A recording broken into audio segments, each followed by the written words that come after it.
By the time the 1980s rolled around, there were babysitting roller skaters.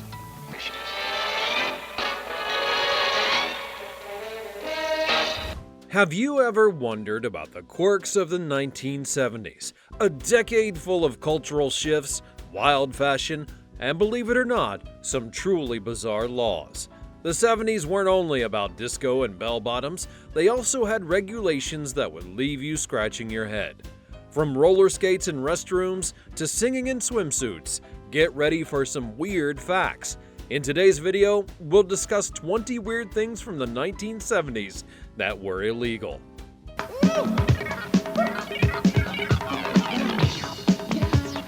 Wearing roller skates in public restrooms. In the 1970s, some places banned roller skates in public restrooms. This unusual law desired to prevent accidents. Skaters could easily lose control on slippery tiles, causing chaos and injury. Authorities decided it was safer to keep skaters out of the restrooms, and this rule was strictly enforced in many busy cities and public areas. The logic would be simple. Slippery surfaces and fast-moving wheels don't mix. Enforcing this law helped to reduce the number of accidents and injuries in these confined and often wet spaces. It was a practical solution to a specific problem that could potentially harm people, especially children who loved roller skating everywhere. Don't go anywhere, things are about to get even more strange. The telephone is connected to the telephone network with a British Telecom plug. Connecting to the internet without permission. In the 1970s, the internet was in its infancy, and unauthorized connections were actually illegal. Connecting without permission was a serious offense, and although the internet wasn't widespread, government agencies and large corporations had private networks. Unauthorized access to these networks was seen as a significant security threat. This law aimed to protect sensitive information and maintain the integrity of these early networks. The potential for misuse or data breaches was a concern even then. Unauthorized connections could lead to severe penalty, including big fines or even imprisonment. The law was a precursor to modern cybercrime regulations, reflecting early efforts to safeguard digital information. As technology advanced, the importance of securing network access became more apparent, laying the groundwork for today's stringent cybersecurity measures. Up next, an even more bizarre law.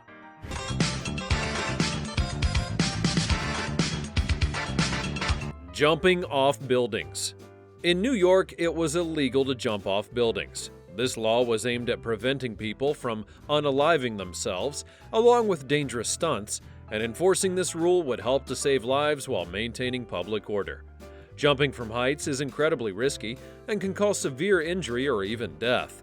The law was put into place to prevent people from attempting such a dangerous action, and it wasn't only about the individual jumping, but also the potential harm to others below. Authorities needed to ensure public safety, and the regulation played a critical role in that. The law is still in place today, emphasizing its ongoing importance in protecting citizens from harm. So remember, keep your windshield clear, and don't hang any objects from your inside rearview mirror. Hanging obstructions from the rearview mirror. In the 1970s, objects hanging from rearview mirrors were prohibited for safety reasons. This law aimed to reduce accidents that were caused by obstructed views, and drivers needed a clear view of the road, and items like air fresheners, dice, or decorations could block their sight. Authorities recognized that even small items could distract drivers or cover their vision, leading to accidents. And by banning these obstructions, the goal was to ensure that drivers had a clear view, thereby improving road safety. The enforcement of the law was strict, with penalties for those who were caught violating it, and removing the items would help to prevent accidents and make the roads safer for everyone. This regulation highlighted the importance of clear visibility while driving, and also underscored the need for drivers to maintain focus on the road, free from unnecessary distractions.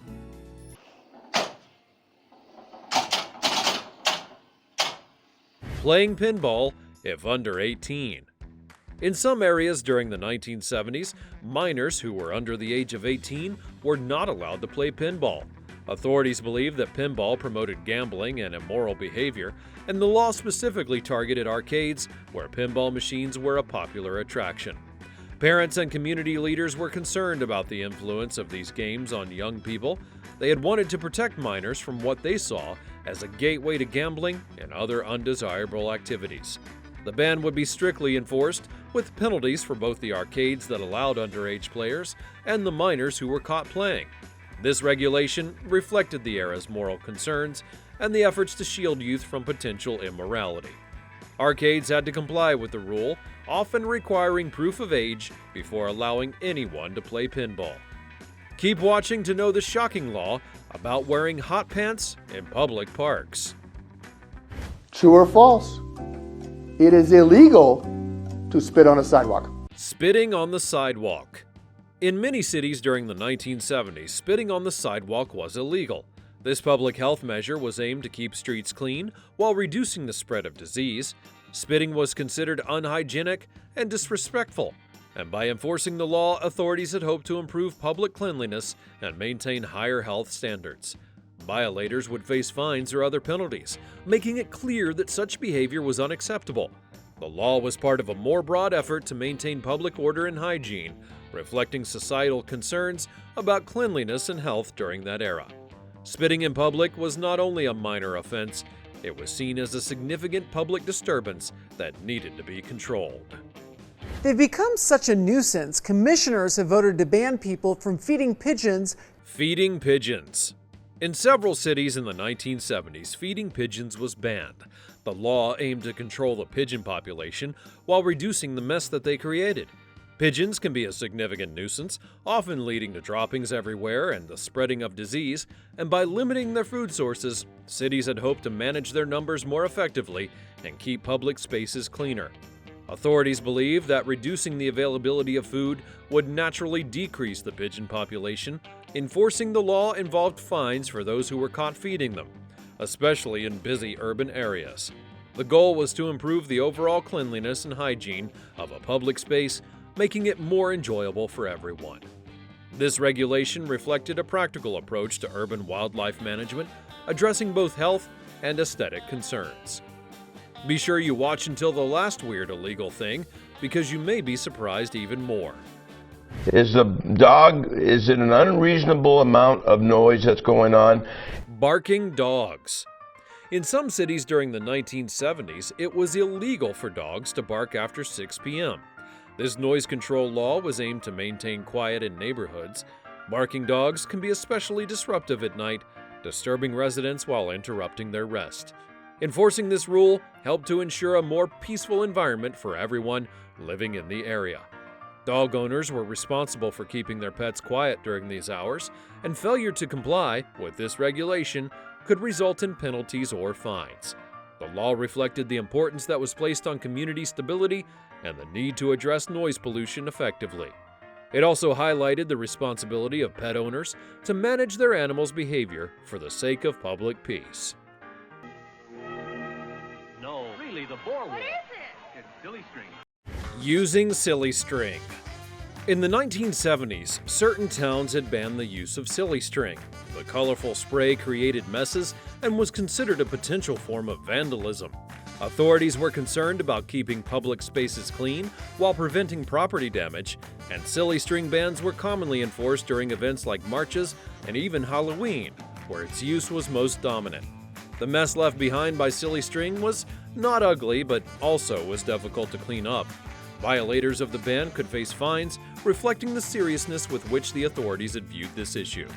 The goal was to maintain a clean and pleasant environment for all residents and visitors. This law illustrates the efforts to balance fun and public responsibility while ensuring that celebrations did not result in lasting damage or extensive cleanup efforts. Soft Take Bath Oil. It turns a bath into a 20-minute vacation. Installing bathtubs without legs. In the 1970s, some places required bathtubs to have legs. The strange law was likely about hygiene, ensuring air circulation under the tub to prevent mold and mildew. It may have also been a building code requirement to avoid water damage to floors. Installing legless bathtubs could result in fines or penalties, showing how even home fixtures were tightly regulated. This regulation reflects a time when building standards were more prescriptive. Authorities wanted to ensure that homes met specific safety and hygiene standards, and the legs allowed for easier cleaning and inspection underneath of the tub, which was considered essential for maintaining a healthy living environment. The enforcement of such detailed building codes highlights the level of control that authorities had over residential construction and maintenance, aiming to improve overall public health and safety. We're halfway through, and it only gets more strange. Let's move on to the next law. Moment. Finally, an officer may also fire to protect himself. Frowning at police officers. In some places during the 1970s, it was actually illegal to frown at a police officer. This law was all about respect and authority. Frowning or making faces at an officer could be interpreted as a sign of disrespect. Enforcing the rule aimed to maintain public order while ensuring that law enforcement was treated with the respect necessary for their roles. Violators could face fines or other penalties, depending on the severity of the offense. The goal was to discourage any behavior that might undermine the authority of the police and to foster an atmosphere of respect and compliance within the community. Can you even believe a law like that exists? Let's see what's next. Why a person should be able to vulgarize the flag or to... Painting polka dots on the American flag. In the 1970s, modifying the American flag with polka dots was strictly prohibited. This law aimed to protect the flag's integrity while ensuring that it was treated with the utmost of respect. Any alteration or disrespectful depiction of the flag was actually considered illegal. The regulation highlighted the importance that was placed on national symbols and the need to preserve their dignity. Violators faced severe penalties for defacing the flag, reflecting the seriousness with which such offenses were treated. This law underscored the cultural and patriotic significance of the American flag while emphasizing the need to maintain its traditional appearance. The enforcement of the law served as a reminder of the respect and reverence that was expected towards national symbols. This next one is sure to make you laugh really hard. And what's so funny about this dog diaper is that it has walking a dog without a diaper. In some cities in the 1970s, it was actually required for dogs to wear diapers in public. This law aspired to prevent mess while maintaining cleanliness in public areas. Dog owners were held responsible for ensuring that their pets did not pollute the public space. Failing to comply with this regulation could result in fines.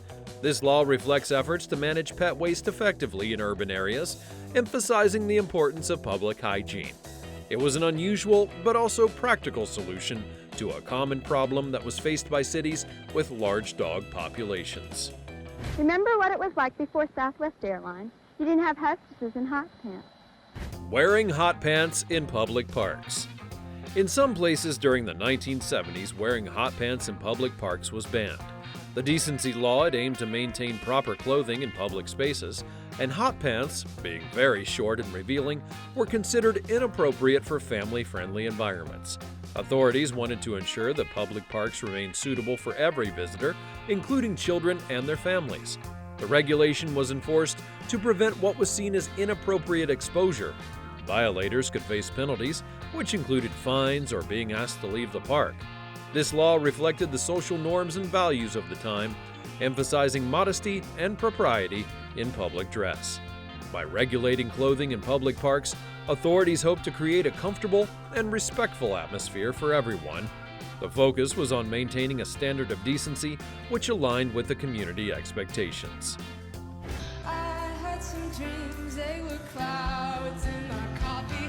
Singing in a swimsuit. In certain places during the 1970s, it was illegal to sing in a swimsuit. This public decency law had aimed to prevent what was seen as inappropriate behavior. Singing while scantily clad was considered improper and could attract unwanted attention.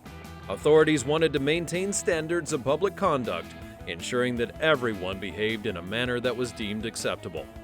This regulation was enforced to uphold a sense of decorum and propriety in public spaces. Violators of the law could face fines or other penalties depending on the severity of the offense. The goal was to discourage behaviors that may be considered distracting or disrespectful to the public. And by setting such rules, authorities had aimed to create a respectful and orderly environment, reflecting the societal norms and values of the time. There's a law in the state of Kentucky that says one cannot carry an ice cream cone in one's back pocket. Carrying ice cream cones in your pocket. In some states during the 1970s, carrying an ice cream cone in your pocket was illegal. This strange law was put into place to prevent people from attracting horses. The idea was that a horse may follow someone who's carrying an ice cream cone in their back pocket, leading to a public disturbance or an accident. The law reflects how regulations could be highly specific and unusual, addressing very particular issues. Authorities aim to avoid chaos and ensure public safety by preventing such seemingly odd scenarios, and violators of the law faced fines, emphasizing the seriousness with which it was enforced. This regulation highlights the unique and sometimes humorous aspects of the legal system in different areas, where even the most unexpected situations are considered. We're almost done, and you don't want to miss the final ones. It was beaten. Driving a black car on Sundays. In some places during the 1970s, driving black cars on Sundays was actually prohibited. This law desired to respect the traditional day of rest. Black cars were seen as disruptive, possibly because they stood out more or were associated with activities that were deemed to be inappropriate for a day that was meant for peace and relaxation. Authorities implemented the rule to maintain a peaceful environment, ensuring that the atmosphere remained calm and quiet. Violators of the law faced fines and other penalties, making it clear the regulation was to be taken seriously. The law reflects social values and norms of the time, where even the color of a vehicle could be regulated to preserve the sanctity of the day, showcasing how specific and detailed that laws could be in addressing cultural and societal expectations. I might say this once, I might say it twice, but your behind is coming home with me tonight. Flirting using flags. In certain towns during the 1970s, using flags to flirt was banned. The weird law aimed to prevent public displays of flirtation, and authorities wanted to maintain decorum and order in public spaces. Flirting with flags was seen as inappropriate and could distract people or even cause a disruption. The regulation was enforced to ensure that public behavior remained both proper and respectful, and those caught violating the law could face penalties for improper conduct, emphasizing the seriousness with which public order was maintained. The ban on such an unusual form of communication highlights the lengths to which authorities would go to preserve societal norms and expectation. Up next, a strange illegal law from New Jersey. To slurp soup in public in New Jersey. Small things to mafia boss. It's a slippery slope. Slurping soup. In some parts of New Jersey during the 1970s, slurping soup was illegal. This law aimed to promote proper dining etiquette, and authorities wanted to encourage polite table manners and saw slurping as a rude and uncivilized action. Enforcing the rule would help to maintain a standard of behavior in the public dining setting. Violators of the law could be fined for poor dining conduct, reflecting the importance placed on manners during the time. The regulation highlights how societal norms were enforced through specific and sometimes unusual laws. Now it's time to discuss the last illegal thing. A couch on your porch. Is that a law or a lie? I'd say that's probably a law. Having a couch on your porch. In certain college towns during the 1970s, having upholstered furniture on the porch was illegal. This law had aimed to prevent fire hazards, as upholstered furniture could catch fire easily. Authorities wanted to reduce the risk of house fires, particularly in densely populated areas such as college neighborhoods. The regulation was enforced to ensure that outdoor spaces had remained safe and free from potential fire. Violators faced fines for keeping couches or any other upholstered items on their porch, and the law reflected the proactive measures taken to manage fire safety and protect the community's well-being. The 1970s had some truly bizarre laws that may seem strange today, but they reflect the values and concerns of an era. These laws show how society has tried to manage behavior while maintaining order in unique ways. But what do you think? Don't forget to like, share, and subscribe so that you get more fascinating insights into history and other intriguing topics. Leave your comments down below. Thanks for watching, and I'll see you next time.